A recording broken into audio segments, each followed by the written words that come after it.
Aujourd'hui, partageons la grâce de Dieu avec le sermon, la dernière demande de Père.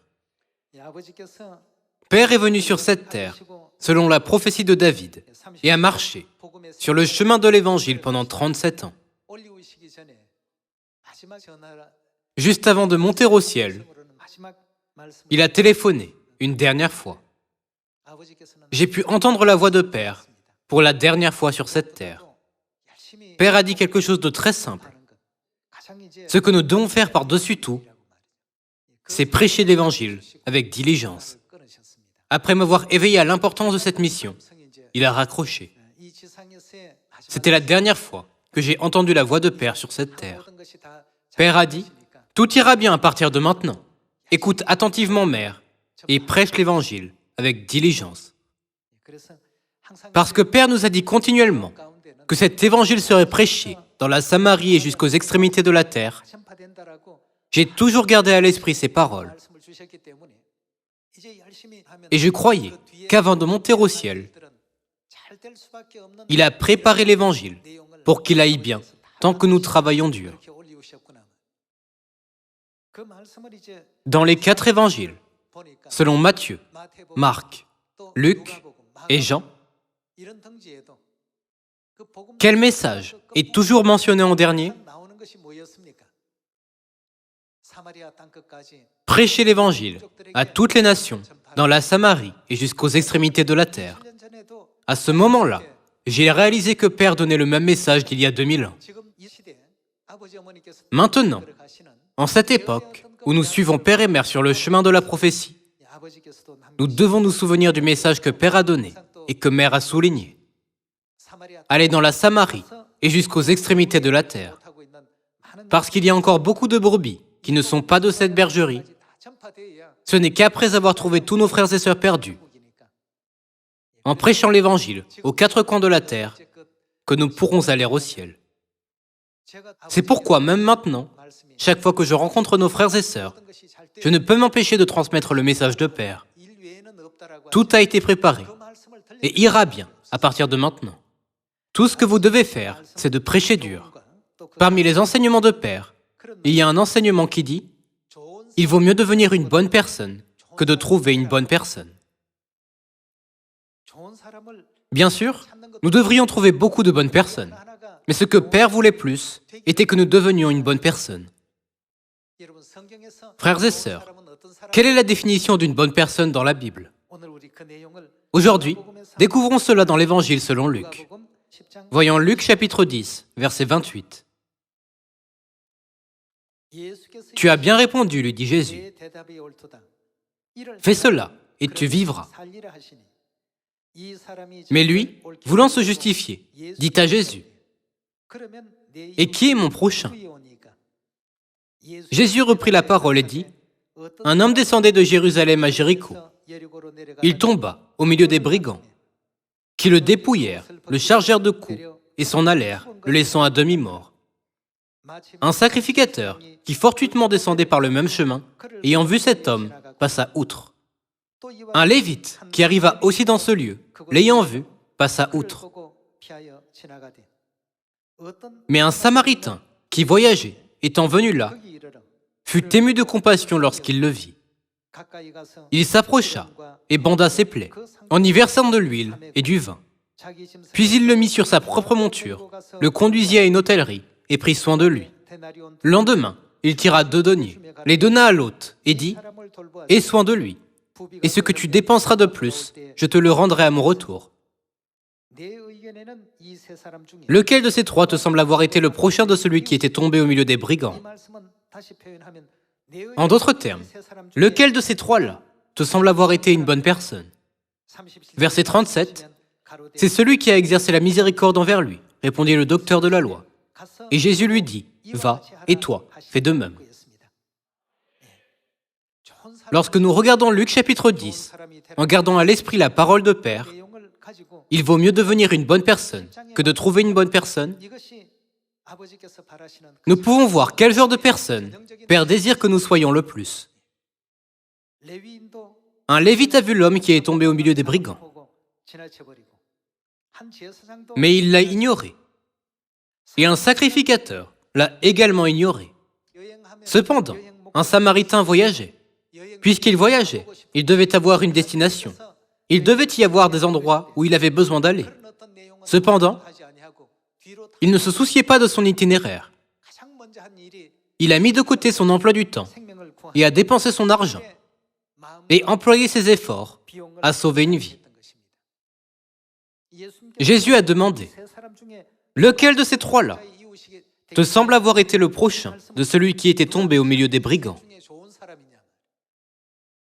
En d'autres termes, lequel de ces trois-là te semble avoir été une bonne personne? Ne choisirions-nous pas tous le Samaritain? Parce que le Samaritain n'a rien épargné pour sauver la vie du mourant. Jésus a enseigné, parmi les trois, il est la meilleure personne et la plus juste. Jésus a dit, fais de même. Frères et sœurs, parmi de nombreux principes dans ce monde, examinons le rôle des nombres. Quel nombre est toujours égal à 0, même s'il est multiplié par un grand nombre?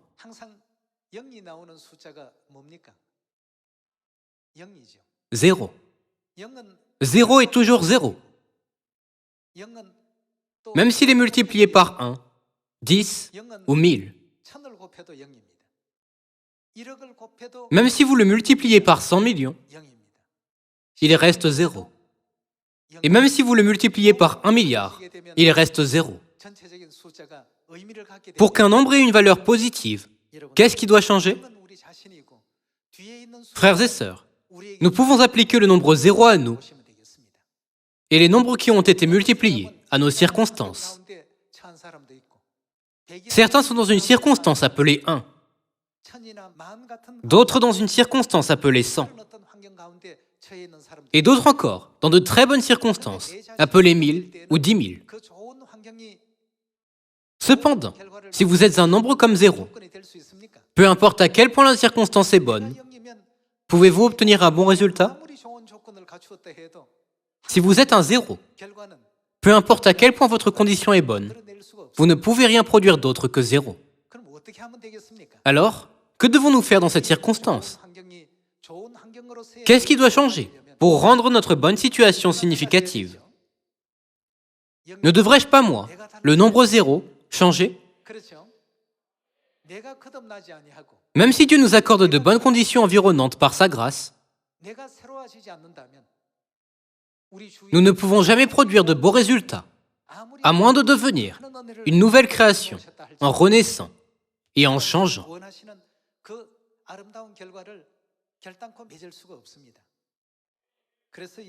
C'est pourquoi Jésus a dit, « Fais de même ».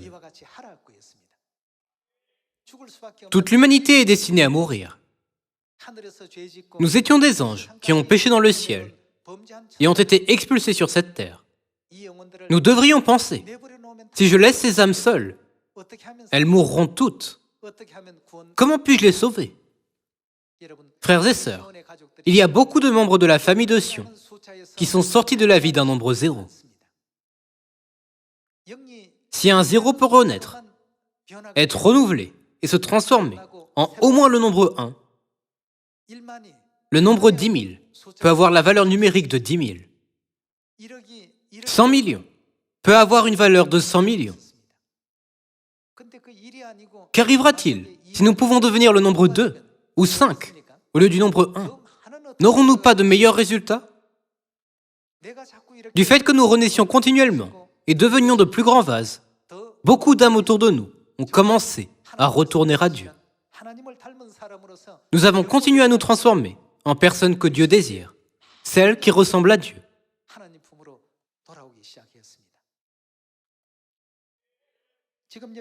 Dans Luc chapitre 10, en voyageant, le Samaritain était confronté à une situation tout à fait unique. En fait, le Samaritain n'était qu'un voyageur, qui n'avait rien à voir avec le mourant. Il aurait pu continuer son voyage vers sa destination. Cependant, il n'a pas ignoré le mourant. Il savait que l'homme mourrait s'il le laissait seul. Il en est de même pour les gens autour de nous. D'un point de vue spirituel, les gens autour de nous sont des âmes qui mourront si elles sont laissées seules. Comme pour cette lumière, Père a lié tous les fils électriques et a même connecté le branchement du distributeur entre la maison et le poteau électrique. Après avoir tout fait, il nous a dit de simplement appuyer sur l'interrupteur. Après avoir appuyé sur l'interrupteur, la lumière a brillé. Père a tout rendu possible pour transformer le monde des ténèbres en monde de la lumière. Il a tout rendu facile pour nous. Dieu a tracé le chemin afin que tous les membres de Sion puissent travailler dur seulement pour l'Évangile. Bien que Père ait tout préparé, l'Évangile ne se fait pas automatiquement. Ce que je veux vraiment dire, c'est que nous devons changer. Voyons Luc, chapitre 19, verset 12. Il dit donc, un homme de haute naissance s'en alla dans un pays lointain pour se faire investir de l'autorité royale et revenir ensuite. Il appela 10 de ses serviteurs, leur donna 10 000 et leur dit, faites-les valoir jusqu'à ce que je revienne.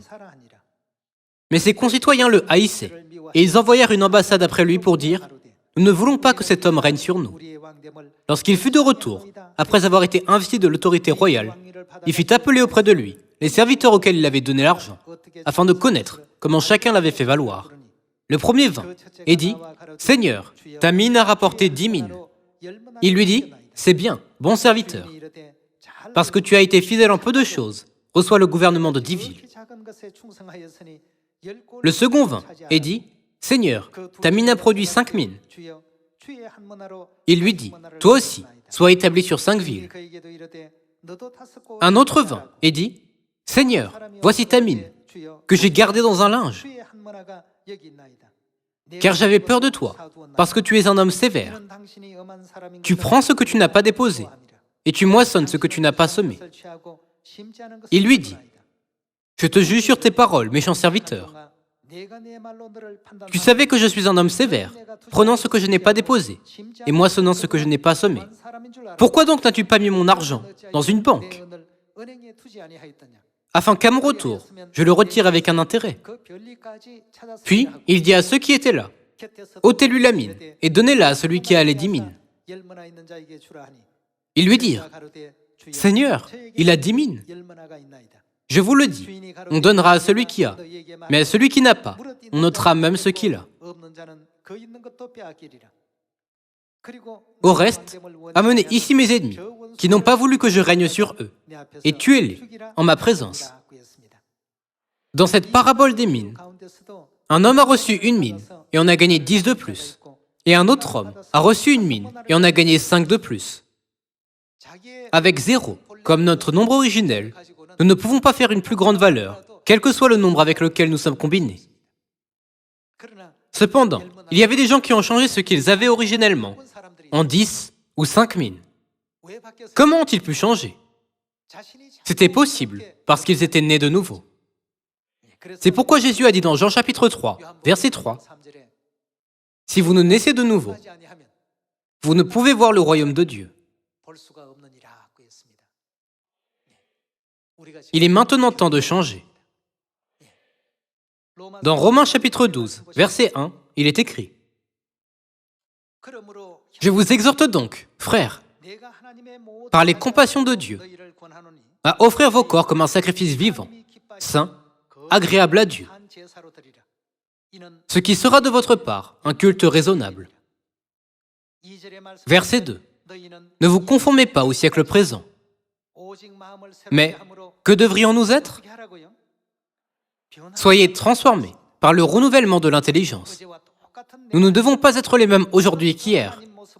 Nous devons ressembler à Dieu, plus aujourd'hui qu'hier, et encore plus demain, et encore plus après-demain, afin que vous discerniez quelle est la volonté de Dieu, ce qui est bon, agréable et parfait. Qu'est-ce qui est agréable à Dieu? Dieu veut que nous soyons une bonne personne, comme nous l'avons vu dans Luc chapitre 10 tout à l'heure. Dieu ne veut pas que nous soyons comme le Lévite ou le sacrificateur qui a laissé le mourant seul. Dieu nous a dit d'être comme le Samaritain, qui a fait des efforts pour soigner et sauver les âmes mourantes.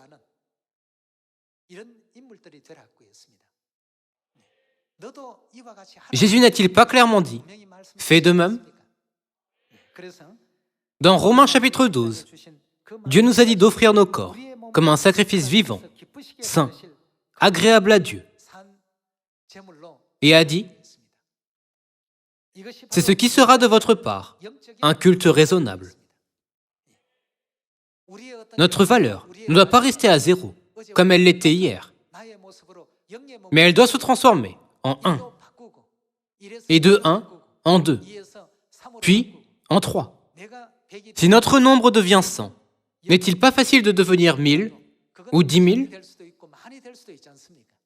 Peu importe les conditions et les circonstances qui nous entourent, aujourd'hui, je pense de nouveau à la parole de Père. Il vaut mieux d'abord devenir une bonne personne que de trouver une bonne personne. Comme le bon Samaritain, soyons de bonnes personnes qui ont pitié des 7,7 milliards de personnes dans le village planétaire et conduisons-les à la repentance en prêchant la nouvelle alliance avec diligence afin qu'elles puissent recevoir le salut. J'espère que nous pourrons vivre ce genre de vie gracieuse et belle. Par cela, j'aimerais conclure le sermon d'aujourd'hui. Merci beaucoup.